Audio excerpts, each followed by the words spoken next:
एक छोटा सा गांव था, बड़ा शांत। उसके बगल में एक जंगल था, लेकिन ये कोई आम जंगल नहीं था।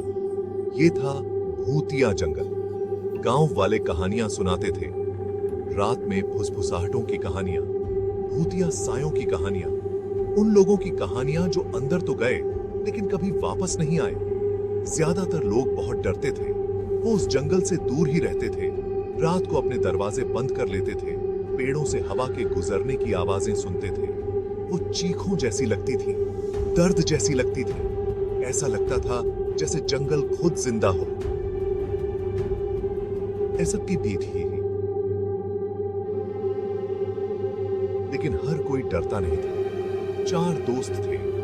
वो बहादुर थे या शायद बस बेवकूफ। वो कहानियों पर हंसते थे, उन्हें बकवास कहते थे। उनका कहना था कि भूत होते ही नहीं हैं। वो ये साबित करने पर तुले हुए थे। माया थी जो उन सब में सबसे आगे रहती थी। वो निडर और साहसी थी। डेविड था जो सब बात पर शक करता था, जो खुद नहीं देख सकता था, उस पर यकीन नहीं करता था। सारा थी, ये तो पूछी थी, जो थोड़ी डरपोक थी। वो घबराती थी लेकिन पीछे भी नहीं रहना चाहती थी। और बेन था जो हमेशा मजाक करता रहता था। वो अपने डर को हंसी में उड़ा देता था। एक रात उन्होंने एक योजना बनाई। वो जंगल में जाएंगे, पूरी रात वहीं बिताएंगे और साबित करेंगे कि डरने की कोई बात नहीं है। जैसे ही सूरज डूबने लगा, वो जंगल के किनारे पर मिले। पेड़ उन पर ऊंचे खड़े थे, मानो उन्हें घूर रहे हों। परछाइयां लंबी होती गईं, जैसे हाथ फैला रही हों उन्हें पकड़ने के लिए। हवा ठंडी होने लगी। जंगल सन्नाटा था, बहुत ज्यादा सन्नाटा। ऐसा लग रहा था जैसे हवा ने भी सांस रोक ली। वो जंगल में आगे बढ़ते गए। हर कदम के साथ रोशनी कम होती जा रही थी। अंधेरा घना होता जा रहा था। ऐसा लग रहा था जैसे वो उन्हें नीचे दबा रहा हो। वो झाड़ियों से रास्ता बनाते हुए आगे बढ़ रहे थे। कांटे उनके कपड़ों से उलझ रहे थे। दूर कहीं उल्लुओं की आवाजें आ रही थीं। तभी उन्होंने उसे देखा। एक घर। वो पुराना था और टूट रहा था। उसकी दीवारों पर बेलें जमी हुई थीं, जैसे कोई उन्हें जकड़ना चाहता हो। खिड़कियां काली थीं, जैसे किसी खाली आंखें। चलो अंदर चलते हैं, माया ने फुसफुसाते हुए कहा। सन्नाटे में उसकी आवाज अजीब लग रही थी। बाकी लोग झिझिझा रहे थे।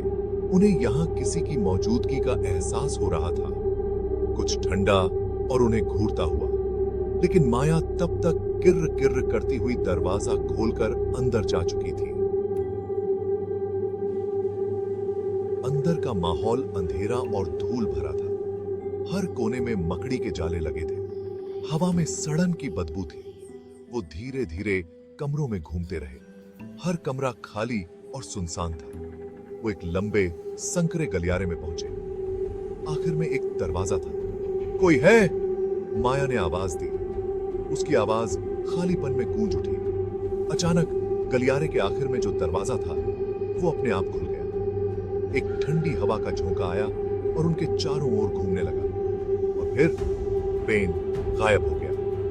एक पल वो वहां था और अगले ही पल गायब। अलग पास सीधा था। माया के दिल में एक अजीब सा डर समा गया। वो गलत थे। ये जंगल जिंदा था और उन्होंने किसी बुरी चीज को जगा दिया था। कुछ प्राचीन, कुछ ऐसा जो उन्हें वहां से भगाना चाहता था। नहीं, बस भगाना नहीं चाहता था। वो चाहता था कि वो तड़पे। फुसफुसाहट तेज होने लगी। वो उनके चारों ओर घूम रही थी, जैसे आवाजों का कोई भंवर। हवा और ठंडी हो गई। परछाइयां और गहरी होने लगी, जैसे वो जिंदा हो। और तभी उन्होंने उन्हें देखा। चमकती हुई आंखें अंधेरे से उन्हें देख रही थीं, सैकड़ों की संख्या में। भागो! डेविड चिल्लाया। उसे उन्हें दोबारा बताने की जरूरत नहीं पड़ी। वो मुड़े और भागे। वो घर से बाहर निकलकर रात में भागे। फुसफुसाहट उनका पीछा कर रही थी। उनका मजाक उड़ा रही थी, उन्हें धमकी दे रही थी। वो तब तक भागे जब तक उनके फेफड़े फटने को न हो गए, जब तक उनके पैरों ने जवाब न दे दिया। वो तब तक नहीं रुके जब तक वो पेड़ों से दूर नहीं निकल गए। वो जंगल के किनारे पर गिर पड़े, हांफते हुए, सुरक्षित अभी के लिए। वो उस जंगल में कभी वापस नहीं गए। उन्होंने अपनी कहानी बताई, लेकिन किसी ने यकीन नहीं किया। लोगों ने कहा कि वो बस उन्हें डराने की कोशिश कर रहे हैं। उन्होंने कहा कि ये सब बस एक बुरा सपना था। लेकिन माया, डेविड और सारा सच जानते थे। जंगल जिंदा था और वो भूखा था। हर साल जब हवा पेड़ों से टकराती थी तो उन्हें वो फुसफुसाहट सुनाई देती थी। वो उनके सपनों में गूंजती थी, उस रात की याद दिलाती थी जब उन्होंने भूतिया जंगल को जगाया था।